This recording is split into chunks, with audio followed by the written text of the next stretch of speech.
کیوں لوگ اعتکاف میں بیٹھتے ہیں آخری کے 10 دنوں میں؟ جی اس لیے کہ عام دنوں میں جو عبادت کرتے ہیں اس میں اور ان کی کثرت ہو جائے.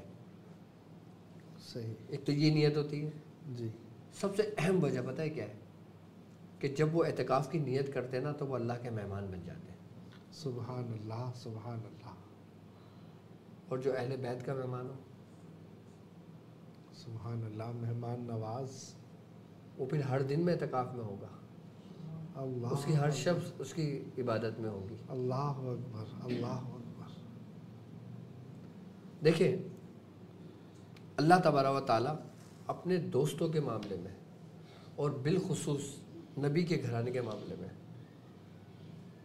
کبھی بھی کمپرومائز نہیں کرتا. سبحان اللہ. فرعون نے خدائی کا دعویٰ کیا، اللہ نے ڈھیل دی. شداد نے سرکشی کی، اللہ نے ڈھیل دی. نمرود نے سب کچھ کیا، اللہ نے ڈھیل دی، کچھ نہیں کہا. لیکن جب فرعون نے حضرت موسیٰ علیہ السلام کو تکلیف دی، اللہ نے غرق کر دیا موسیٰ کو، فرعون کو. اللہ اکبر. جب فرعون نے حضرت موسیٰ علیہ السلام کو تکلیف دی، نقصان پہنچایا، ایذا دی، اللہ تبارک تعالیٰ نے فرعون کو غرق کر دیا. اللہ اکبر. جب نمرود نے حضرت ابراہیم علیہ السلام کو تکلیف دی تو اللہ تبارک تعالیٰ نے نمرود کو غرق کر دیا. کیوں کہتا ہے وہ کہ جس نے میرے دوست سے دشمنی رکھی میں اس سے اعلان جنگ کرتا ہوں. اعلان جنگ سمجھتے ہو کیا ہوتا ہے؟ جنگ ہے اور کس کے خلاف ہے؟ خالق ہے وہ مخلوق ہے. اسی لیے کہا جاتا ہے کہ تم بھلے نافرمانی کر لینا، وہ رب کا تمہارا معاملہ ہے، لیکن کسی بھی عام شخص کی بھی گستاخی نہ کرنا. عام شخص کی بھی، عام شخص کی بھی. نبی تو بہت افضل ہے، صحابی رسول تو بہت اعلیٰ ہے، سبحان ولی اللہ کا مقام و مرتبہ تو بہت بلند ہے. وہی بات مسجداں ڈھا دے، مندر ڈھا دے، ڈھا دے جے کچھ ڈھیندا، پر کسی دا دل نہ ڈھاویں، رب دلاں وچ رہندا. اب یہ کر کے تم اگر عبادت کے زینے پہ چڑھو گے تو کیا وہ تمہاری طرف رخ کرتا ہے؟ سبحان اللہ. لاکھ شب قدر تم پالو تو اس کو کوئی فیض نہیں ملے گا جب تک تم تائب نہیں ہوتے. دیکھو ایک ہے حقوق العباد، حقوق العباد، اور ایک ہے حقوق اللہ. حقوق اللہ.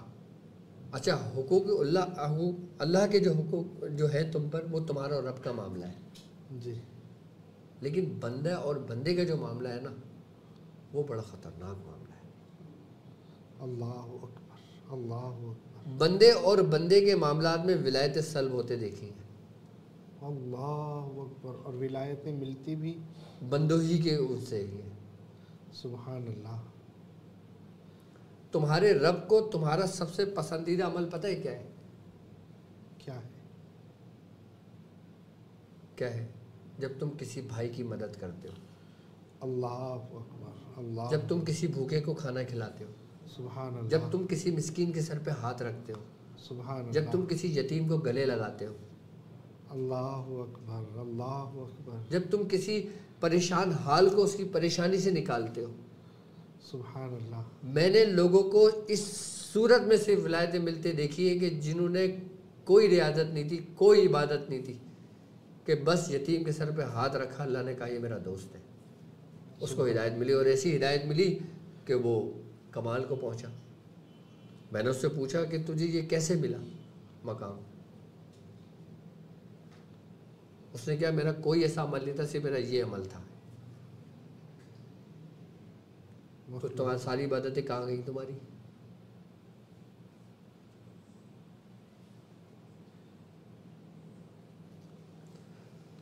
خلق کی جو خدمت ہے نا وہ سب سے بہترین عبادت ہے. سبحان اللہ سبحان اللہ. جب تم کسی خلق کی مدد کے لیے اپنا ایک قدم آگے بڑھاتے ہو نا،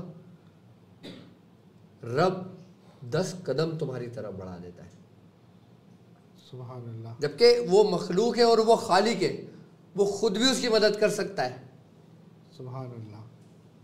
لیکن جب تم نے قدم بڑھایا تو اللہ تبارک تعالیٰ قرآن میں کیا کہتا ہے، اور ہم جو تمہیں دوسروں کے مقابلے میں تمہیں زیادہ دیا ہے نا، صرف اس لیے تمہیں زیادہ دیا ہے تاکہ تم اپنے سے نیچے لوگوں کی مدد کرتے ہو. قرآن کا مفہوم ہے یہ. قرآن 4 پارہ، لن تنالوا البر حتی تنفقوا مما تحبون. تم ہرگز بھلائی نہیں پاؤ گے یہاں تک کہ اس مال میں سے خرچ نہ کر لو جو تمہیں دیا ہے. اور ایک بات اور ہے، اللہ تبارک تعالیٰ قرآن میں پتہ ہے کیا فرماتا ہے، کہتا ہے اور ہم نے جو تمہیں دوسروں کے مقابلے میں زیادہ دیا ہے نا، تم یہ نہ سمجھنا کہ ہم تم سے راضی ہیں. اللہ اکبر. اللہ. اور جس کو اگر ہم نے کم دیا ہے وہ یہ نہ سمجھے کہ ہم اس سے ناراض ہیں. اللہ اللہ اللہ. بلکہ یہ دونوں آزمائش میں. اللہ اکبر. اللہ اکبر. دونوں آزمائش میں. جس کو دیا ہے وہ یہ نہ سمجھے کہ میرا رب مجھ سے راضی ہے، بھائی مجھ پہ بڑی نعمتیں ہو رہی ہیں، میرے پاس بڑا سب کچھ ہو رہا ہے، وہ زیادہ آزمائش میں ہے. اور جس کو نہیں دیا وہ یہ نہ سمجھے کہ میں اس سے ناراض ہوں. اللہ اکبر. اللہ اکبر. حضرت نظام الدین اولیاء محبوب الہی فرماتے ہیں کہ اللہ تبارک و تعالیٰ نے جو مجھے کمال عطا کیا تھا نا، جی. جو میرے رب نے مجھے کمال عطا کیا تھا، جی. اس کی سب سے بڑی وجہ یہ تھی کہ میں مخلوق کے درمیان تھا. اللہ اکبر. اللہ اکبر. آپ کے خانقاہ کے اندر جو کچھ آتا تھا، آپ کی خانقاہ میں جو کچھ آتا تھا، آپ وہ تقسیم کر دیا کرتے تھے. اسی لیے بزرگان دین فرماتے ہیں کہ تقسیم کرو گے، تقسیم کرو گے تو اللہ تمہیں اور نوازے گا. سبحان اللہ. سبحان اللہ. اور تقسیم ہو جاؤ گے برباد ہو جاؤ گے. تو برباد ہو جاؤ گے. تقسیم کرو گے تو آباد رہو گے.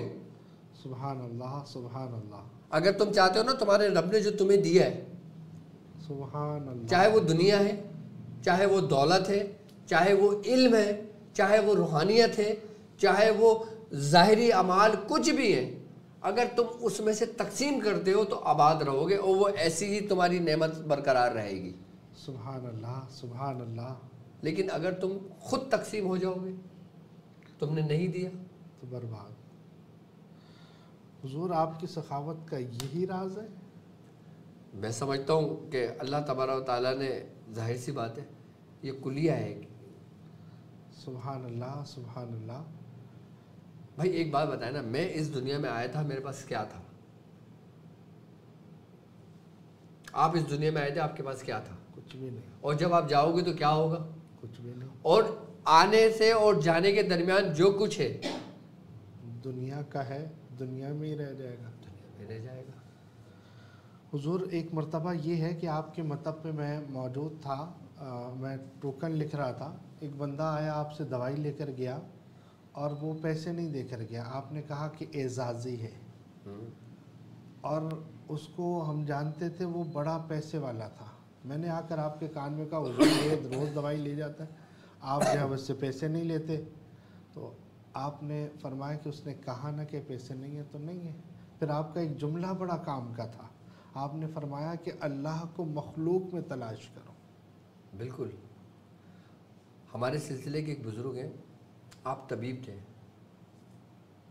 ہمارے مرشد کے جو استاد تھے ان کا نام بھی یاسین تھا، صحیح. جن سے میرے والد محترم نے حکمت سیکھی. سبحان اللہ. تو میرے والد صاحب فرماتے ہیں کہ جب ان کے پاس کوئی شخص آتا اور جس کا نام ایسا ہوتا جو اہل بیت کا ہے نام تھا، آپ اس سے پیسے ہی نہیں لیتے. اللہ اکبر. اللہ اکبر. تو لوگوں نے کہا حضور اس بندے کا نام علی ہے، اس بندے کا نام حسن ہے، آپ نے اس سے پیسے کیوں نہیں لیے؟ فرمایا مجھے شرم آتی ہے. اللہ اکبر. اللہ اکبر. کیا کمال کی محبت ہوگی ان کی. سبحان اللہ. محبت کا کمال ہے.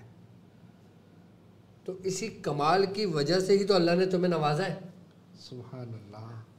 اب اللہ نے تمہیں دیا اور تم اس کو جمع کرتے رہو، ایک دن وہ بند ہو جائے گا۔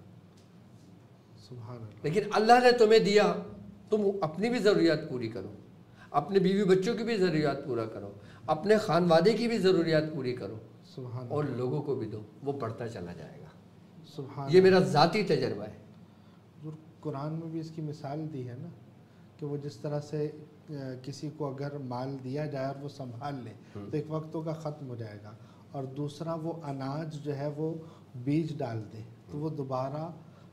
بھائی اسی بات پہ تو پوری قرآن کی صورت ہے، سورہ تکاثر، الہاکم التکاثر حتی زرتم المقابر، غفلت میں رکھا تم کو دولت کے اس نے، یعنی کہ جو تم گن گن کے رکھتے تھے۔ اللہ اکبر اللہ اکبر۔ اچھا بڑے مزے کی بات بتاؤں شاہ صاحب آپ کو، آپ نے جو کھا لیا نا وہ آپ کا تھا، وہ آپ کا تھا، جو آپ نے رکھ دیا نا وہ آپ کا نہیں ہے، لیکن تسلی یہ ہے کہ یہ برے وقت میں کام آئے گا،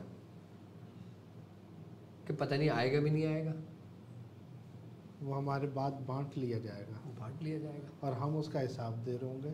ہوں۔ اللہ اکبر اللہ اکبر۔ ایک بزرگ سے کسی نے پوچھا کہ حضرت کیسی گزر رہی ہے؟ کیسی گزر رہی ہے؟ آپ نے فرمایا مل جاتا ہے تو شکر کرتے، نہیں ملتا تو صبر کرتے۔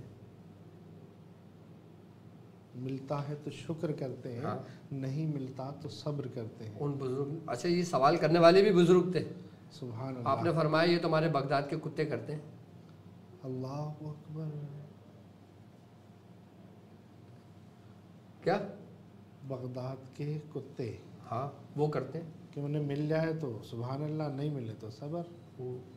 بیٹھا رہے گا۔ تو انہوں نے فرمایا کہ حضور آپ کیا کرتے ہیں؟ آپ نے فرمایا مل جائے تو تقسیم کرتے ہیں، سبحان اللہ سبحان اللہ سبحان اللہ، اور نہ ملے تو بھی شکر کرتے ہیں۔ سبحان اللہ سبحان اللہ۔ کیا کمال کی بات ہے۔ حضور اسی لیے کہتے ہیں یوں ہی اللہ اللہ کیے جانے سے اللہ نہ ملے، یہ اللہ والے ہیں جو اللہ سے ملا اللہ سے دیتے ہیں۔ ملا دیتے ہیں۔ سبحان اللہ۔ آپ یہ دیکھیں کہ ہم نے جب یہ سلسلہ شروع کیا، جی سب سے پہلے ہم نے کیا کہا اپنے مریدوں کو، اپنے شاگردوں کو، کہ سورہ قریش پڑھو۔ سورہ قریش پڑھو۔ کیوں؟ کیونکہ میں نے خود ایسے بزرگوں سے اپنے کانوں سے سنا، اپنی آنکھوں سے دیکھا ان بزرگوں کو، کہ وہ کہنے والے کہتے ہیں کہ جو شخص سورہ قریش پڑھتا ہے وہ کسی کا محتاج نہیں ہوتا۔ سبحان اللہ سبحان اللہ۔ میں چاہتا ہوں جو شخص سلسلے کی راہ میں داخل ہو وہ کسی کا محتاج نہ ہو اللہ کے سوا۔ سبحان اللہ سبحان اللہ۔ اس کے بعد کتنے طریقہ کار سمجھائے۔ سبحان اللہ۔ اسی لیے تو کہتا ہوں یہ سخی آستانہ سلامت رہے، بانٹے جا رہے ہیں بانٹے جا رہے ہیں۔ یہ بانٹنے میں آج آپ راز بتا رہے ہیں کہ یہ راز ہے، یہ راز ہے کہ تقسیم کرو گے تو آباد رہو گے، تقسیم ہو جاؤ گے تو برباد ہو جاؤ گے، سب ختم ہو جائے گا۔ بالکل۔ اللہ اکبر۔ اور اللہ یہاں تک اکبر۔ شاہ صاحب الحمدللہ اللہ تبارک تعالیٰ کا بڑا کرم، بڑا فضل ہے کہ کبھی ایسا ہوتا ہے نا کہ کسی مریض کا میں کام بھول بھی جاؤں تو میرا رب مجھے مایوس نہیں کرتا، سبحان وہ اس کی سن لیتا ہے۔ سبحان اللہ سبحان اللہ سبحان اللہ۔ یہ سورہ قریش کی برکت ہے۔ سبحان اللہ۔ اور حضور جو آتا ہے وہ اپنی نیتوں سے لے کر جاتا ہے۔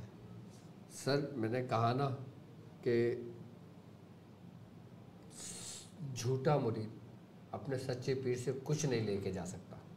چھوٹا مرید طلب صادق نہیں ہے اس کی۔ جھوٹا مرید سچے پیر سے کچھ حاصل نہیں کرتا، اللہ اکبر اللہ اکبر۔ اور سچا مرید طالب صادق جھوٹے پیر سے سب کچھ حاصل کر لیتا ہے۔ سبحان اللہ سبحان اللہ۔ ہمارے سلسلے کا ایک واقعہ ہے کہ میں حضور فرماتے ہیں ہمارے مرشد کہ ہمارے سلسلے کا ایک بڑا فیض ان سے جاری ہوا۔ صحیح۔ کیا؟ سلسلے کا بڑا فیض جاری ہوا۔ بڑا فیض جاری ہوا۔ ایک شخص ہمارے دادا میاں کے پاس آیا اور ان سے کہنے لگا حضور مجھے کچھ پڑھنے کو بتا دیں، اور مجھے بتا دیں کہ میں کیا پڑھوں اور میں کس سے مرید ہوں؟ تو انہوں نے فرمایا کہ تم ذکر کرو. کیا ذکر کرو. تم ذکر کرو اور فجر کے وقت جو تمہیں پہلا شخص ملے گا نا وہ تمہارا مرشد ہوگا. اچھا یہ ہمارے بزرگوں کا ہاں ہمارے بزرگوں کا واقعہ ہے. جی جی جی جی ارشاد کہ فجر کے وقت جو تمہیں پہلا شخص ملے گا نا وہ تمہارا پیر ہوگا. سبحان اللہ. بس چلے گئے وہ. اب وہ انہوں نے ذکر کرنا شروع کرا. فجر کی نماز پڑھنے کے بعد جب وہ باہر نکلے تو ایک چور چوری کر کے آ رہا تھا. صحیح. کیا چور چوری کر کے آ رہا تھا. انہوں نے اس کو پکڑ لیا. اب وہ چور تھا, وہ کہنے لگا بھائی اس نے مجھے کہاں سے پکڑ لیا کہ مجھے چھوڑ, کہہ رہا نہیں کہ تو میرا مرشد ہے. اس نے کہا بھائی میں چور ہوں, میں چوری کر کے آ رہا ہوں, تو ہمیں پکڑوائے گا کیا؟ کہا نہیں تو میرا مرشد ہے, مجھے بتا میں کیا کروں. اس نے جان چھڑانے کے لیے اس نے کہا کہ تم ایک کام کرو, جاؤ فلاں پہاڑ ہے نا وہاں جا کے سورہ اخلاص پڑھو, وہاں جا کے یہ کرو. اس کو ذکر بتا دیا. اب اس نے کیا کرا, اس نے بولا بتا دیا. وہ اس نے اس کو چھوڑا, اس کی جان چھٹی, وہ اپنی چوٹی پہ بیٹھ گئے پڑھائی پہ. پڑھتا رہا وہ شخص. جب قبولیت کا وقت آیا اور جب دیکھا گیا کہ اس کے پیچھے کون ہے, یہ بھی دیکھی جاتی ہے بات. سلسلے کی جڑنے کی نسبت یہ ہوتی ہے کہ دیکھا جاتا ہے کہ اس کے سر پہ کون ہے, سر پہ کون ہے, اس کے پیچھے کون ہے. سبحان اللہ. کیونکہ جو بندہ زنجیر سے جڑا ہو نا وہ کمال کو پہنچتا ہے, اور جو زنجیر سے نہیں جڑا ہو نا پھر اس کو جوڑا جاتا ہے. اب ہوگا یہ, حکم ہوا کہ حضرت خضر علیہ السلام کو کہ جاؤ تم اس کی تربیت کرو. کیا تربیت کرو. حضرت خضر علیہ السلام پہنچ گئے پہاڑ کی چوٹی پر. وہ شخص بیٹھا ہوا تھا, دیہاتی شخص تھا. تو انہوں نے سلام کیا, اس نے جواب دیا. انہوں نے فرمایا کون؟ اس نے کہا میں خضر. انہوں نے کہا کون خضر؟ اللہ اکبر. میں کسی خضر کو نہیں جانتا. انہوں نے کہا میں تمہاری تربیت کے لیے آیا ہوں. انہوں نے کہا نہیں میرا مرشد آئے گا تو میں اٹھوں گا یہاں سے. اس نے کہا ہے. سبحان اللہ. کیا مرشد آئے گا تو اٹھوں گا, تو اٹھوں گا میں. تو حکم ہوا کہ اس کا کون ہے بھائی ڈھونڈو. وہ چور تھا. اللہ تبارک تعالیٰ نے اس چور کو بھی ہدایت دی سبحان اللہ. اور اس کو بھی اس مقام پہ پہنچایا. اور پھر حکم ہوا تھا کہ حضرت السلام کو جاؤ اس کو لے کے جاؤ اس کو وہاں پہ. تو بھائی یہ معاملات ہیں. یہ اچھا یہ عقل سے ماورا, یہ سمجھ میں آنے والے نہیں ہیں. جی سبحان اللہ. لیکن یہ واقعہ ہمارا بڑا مشہور گزرا ہے. جی بالکل. مطلب مجھے یہ نہیں معلوم تھا کہ ہمارے سلسلے کے بزرگ, بالکل ہمارے سلسلے کے بزرگ